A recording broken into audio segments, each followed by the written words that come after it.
তো বন্ধুরা তোমাদেরকে একটা ভিডিও দেখাই, তোমরা আশা করি সবাই দেখে নিয়েছো। তো আমি একটা ভিডিও তোমাদেরকে দেখাচ্ছি। প্রতিবাদী টুম্পা, আমি চ্যালেঞ্জ করছি এই এক্স মুখ্যমন্ত্রীকে, উনি যদি 226টার বেশি সিট পায় আমি আমার কান কেটে দেবো। আর আমি কথা দিচ্ছি অন ক্যামেরা, জীবনে কোনোদিন ওই মমতা বন্দ্যোপাধ্যায় আর ওনার ওই দল তৃণমূল কংগ্রেস তার বিরুদ্ধে একটা প্রতিবাদ করবো না। আমরা 230 হয়ে যেতে পারি, 226 ক্রস করবো 2024। আজকে সকালে কুণাল ঘোষকে ধুয়েছিলাম, উনি বলেছিল 226টা সিট নাকি তৃণমূল কংগ্রেস পাবে। আর এই এক্স মুখ্যমন্ত্রী মমতা বন্দ্যোপাধ্যায় কাউকে পায়নি এই কথাটা বলানোর জন্য, এজন্য বাধ্য হয়ে এখন নিজে প্রেস কনফারেন্স করার ক্ষমতাটুকু হয়নি, নিজের মোবাইলে ভিডিও করে নিয়ে বলছে হাত জোর করে যে তৃণমূল কংগ্রেস নাকি 226টা সিট পাবে।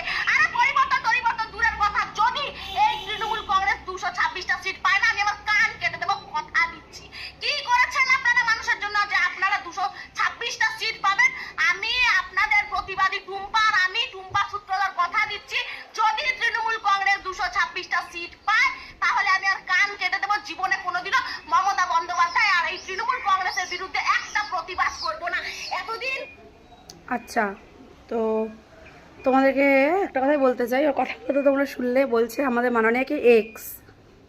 ও জানে মানে আমাদের রাজ্যের মুখ্যমন্ত্রী এক্স হয়ে গেছে, যে এখনও অবধি আজকে 3 তারিখ অবধি এখনও সে ক্ষমতায় রয়েছে। কালকে 4 তারিখ হচ্ছে রেজাল্ট বেরোবে। তো তারপরে মাননীয় তো আসছে, সেটা সবাই জানে। ও বলবে আমার মাননীয় এক্স, তাতে আমার মাননীয় এক্স হয়ে গেল। আর ও বলছে রাজ্যের কি করেছেন আপনি সাধারণ মানুষের জন্য। আমি বলতে চাই, তুই কি করেছিস? তুই কি করেছিস? তুই যে এত ভিডিও করিস, তুই রাজ্যের মানুষের জন্য কি করেছিস সেটা আগে জবাব দে বাংলার মানুষকে। তুই কি করেছিস? তুই তো শুধু আমাদের মাননীয়াকে অকথ্য ভাষা বলে নিজের টিআরপি বাড়িয়েছিস, নিজের একটা জায়গা তৈরি করেছিস এই রাজ্য বলে সেটা সম্ভব। তুই অন্য রাজ্যে গিয়ে অন্য মুখ্যমন্ত্রীর নামে গিয়ে বলে দেখ তোর সেই রাজ্যে স্থান হবে কি হবে না।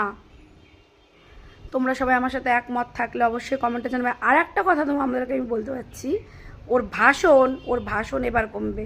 আমাদের মাননীয় 226টি পাক, 230টি পাক, 240টি পাক, ঠিক আছে, যেটাই পাক সে পেয়ে আবারও চতুর্থবারের জন্য মাননীয় হবে।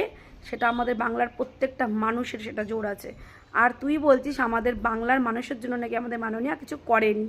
ঠিক আছে, তুই তো করেছিস, তার প্রমাণ দে তুই কি করেছিস। আমাদের বাংলার প্রত্যেকটা মানুষ আমার হয়ে জিজ্ঞাসা করছে তোকে, আমাদের এক্স মাননীয় যদি হয়ে থাকে তাহলে তুইও এক্স। তোরাও এখনও আসিসনি, তোরাও এক্সের জায়গায় তোরা এখন, উনি তো এক্স হবে আর তোরা কিছুই হসনি। তোদের কোনো যোগ্যতাই নেই, তোদের শুধু একটাই যোগ্যতা ধর্ম নিয়ে বিদ্বেষ করা। তোরা রাজনীতি করে আমাদের বাংলাটাকে আগুন ধরিয়ে রেখেছিস, আমাদের বাংলার মানুষকে অতিষ্ঠ করে তুলেছিস। আমাদের বাংলার মানুষ